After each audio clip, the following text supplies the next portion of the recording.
ராமன் அவர்கள் இணைந்துள்ளார். சார் வணக்கம். வணக்கம். சார், பொருளாதார சீர்திருத்தங்கள்ல உறுதியாக இருப்பதா கூற மத்திய அரசு மூடிஸ் நிறுவனத்தோட இந்த அறிவுறுத்தலை எப்படி எடுத்துக்கொள்ள வாய்ப்பு இருக்கு? இல்ல, இதை ஒரு பாசிட்டிவ் ஒரு அட்வைஸ் மாதிரி தான் அவங்க எடுத்துக்கணும். ஏன்னா இதான் மூடிஸ் ரிப்போர்ட் இது பத்தி அடிப்படையா இதுல ஒரே ஒரு சென்டென்ஸ்ல அது சொல்லியிருக்கிறாங்க.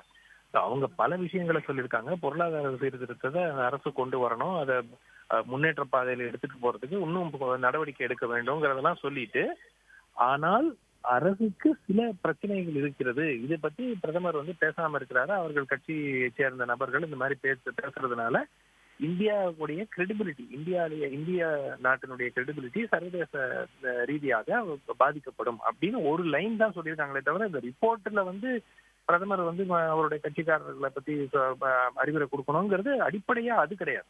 ரிப்போர்ட்ல நிறைய சொல்லியிருக்காங்க. அதுல ஒரு சென்டென்ஸ்ல இதுவும் சொல்லியிருக்கிறாங்க. அது ஒரு பாசிட்டிவ் ஸ்டெப்பா தான் எடுத்துக்கணுமே தவிர அது ஒரு இந்தியா அகேன்ஸ்டா அவங்க சொல்றாங்கன்னு எடுத்துக்க முடியாது. திரு சுமன் ஸ்ரீராமன், பொதுவா பாரதிய ஜனதா உறுப்பினர்கள் மற்றும் சில இந்து மத அமைப்புகளின் சர்ச்சைக்குரிய கருத்துக்கள் பற்றி பிரதமர் மௌனம் காப்பதா எதிர்கட்சிகள் கூறுற நிலையில சர்வதேச நிறுவனத்தின் இந்த கருத்தை நம்ம எப்படி பாத்துக்கலாம்? இல்லைங்க, அதாவது இந்த ரிப்போர்ட் அந்த இந்த அமைப்பு மூடிஸ் அமைப்புங்கிறது இந்த மாதிரி ரிப்போர்ட் எல்லா நாடுகளை பத்தியும் முக்கிய அப்பப்போ அவங்க ஒரு 6 மாத காலத்திலேயோ ஒரு ஆண்டு காலத்துக்கு ஒரு வாட்டி இதை கொண்டு வருவாங்க. அதை அடிப்படையாக வைத்து நிறைய பேர் முதலீட்டாளர்கள் அவர்கள் முதலீட்டை எந்தெந்த நாடுகளுக்கு கொண்டு போக வேண்டும் என்று அவர்கள் முடிவெடுப்பாங்க.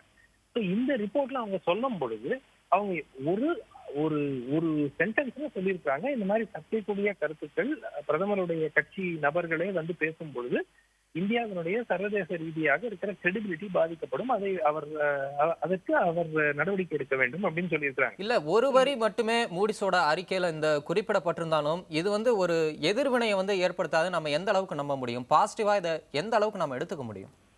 இல்ல, எதிர்வினை அதாவது இது ஒரு ஒரு ஒரு எச்சரிக்கையாகத்தான் நம்ம எடுத்துக்கொள்ள வேண்டும். அது மாற்று கருத்து இருக்க முடியாது. ஏன்னா அவங்க இந்த மாதிரி சொல்லும் பொழுது அதை ஓஹோ இந்த மாதிரி நடக்குது அப்படின்னு சர்வதேச ரீதியாக அதை படிக்கும் முதலீட்டாளர்கள் எல்லாம் பார்ப்பாங்க. அவர்களுக்கு இந்த ரிப்போர்ட் போகுதே தவிர நம்ம நாட்டு மக்களுக்காக எழுதுறது இல்லை. அது வெளிநாட்டு முதலீட்டாளர்கள் அதை படிக்கும் பொழுது அவங்க சொல்லுவாங்க, ஆஹா இந்தியாவில் இந்த பிரச்சனை இருக்கு போல இருக்கு. அதனால இதை ஒரு வாய்ப்பாக வைத்துக் கொண்டு கூட திரு மோடி அவர்கள் அவருடைய கட்சியில இந்த மாதிரி சர்ச்சைக்குரிய கருத்துக்கள் பேசுபவர்கள் மீது நடவடிக்கை எடுக்கிறதுக்கு ஒரு ஆப்பர்ச்சுனிட்டியா கூட எடுத்துக்கலாம்.